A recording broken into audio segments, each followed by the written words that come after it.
In a gym in New York, Stephen A. throwing hands. Oh, I saw this, and thank you, Stephen A., for producing it. I want you guys to watch what comes from his left side when he is training. He would beat the holy hell out of a toddler. Look at this here. This guy, look there, right there. Like if they were toddler, there. Right in the forehead, right there, toddler. You're gonna go down. It's good stuff right there. Oh. That is what happens when our entire lives have to be televised. Sarah, are you intrigued?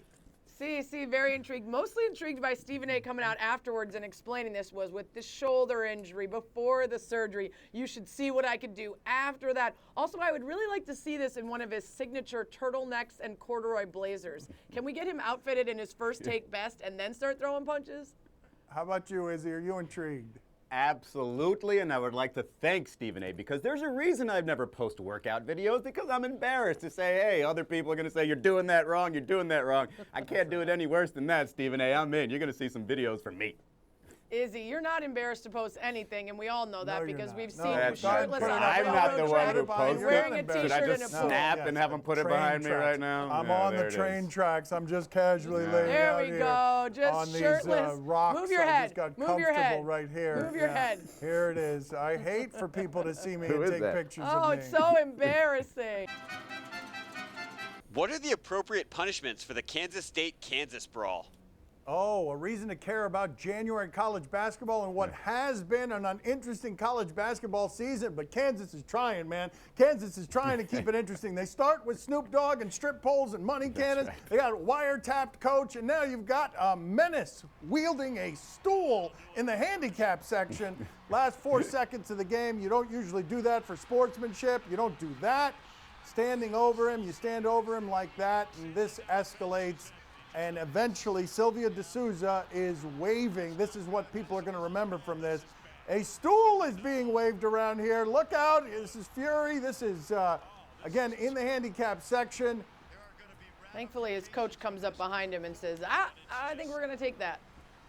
Yeah, and so usually, guys, I'm all for leniency. I'm always saying don't define people by their worst moments. When you've got a player, though, who isn't doing very much for your team, already has come out of a pay-for-play scandal, and now he has this on his resume, you should expect that indefinite suspension to become something more permanent.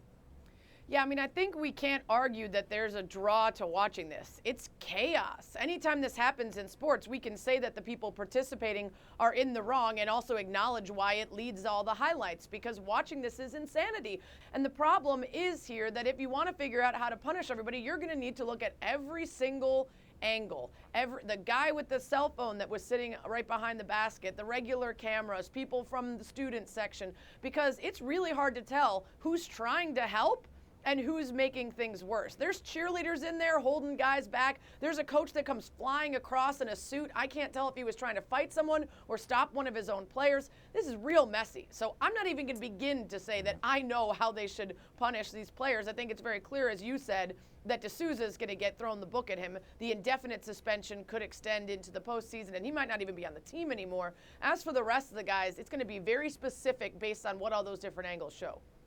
Yeah, I wouldn't be surprised whatever indefinite officially means. I would say, hey, the rest of the regular season and then play him in the postseason, the conference tournament, and the NCAA tournament, because, of course, Kansas will be in both of those. But whatever the punishment is, and it probably will be somewhat unprecedented, whatever the punishment is should be based strictly on that one still frame photo, the one where it looks like everybody in the crowd is essentially trying to take that stool out of D'Souza's hands and throw it safely across the court in some sort of Darth Vader Magneto form, because this is the same fan. These are the same fans that would dance in Speedos behind a backboard and holding up a picture of the shooter's ex-girlfriend just to give his team a 1-point advantage, right? These are the same fans that would not only support Bill Self, but champion Bill Self for defiantly standing up to the FBI, even though he's doing illegal things. But in that photo, everybody knows you can't do that.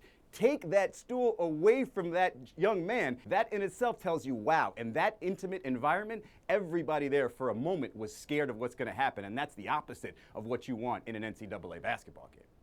By the way, Dan, if you're looking down, yes, it's confirmation. This is the first time all year long we've talked college basketball in the A block. There you go. Thank you, That's Kansas. it. Congrats, NCAA Hoops. Thanks for watching ESPN on YouTube. For more sports highlights and analysis, be sure to download the ESPN app. And for live streaming sports and premium content, subscribe to ESPN+.